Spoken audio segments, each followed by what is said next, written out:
एक नज़म आपकी खिदमत पेश करता हूं। इश्क ते शुगर, इश्क ते शुगर। हाँ, इश्क ते शुगर इक्को जै ने। अच्छा इश्क ते शुगर इक्को जै ने, बर्बादी रल करदे पै ने। अच्छा दोवें प्यास वधावण वाले, दोवें नींद उडावण वाले, सारी रात जगावण वाले। इश्क ते शुगर इक्को जै ने।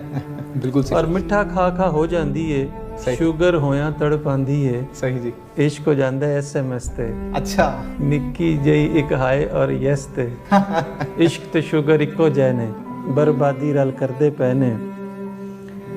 और जख्म ना होवे ठीक दुआं दा, खून अखां विच लीक दुआं दा।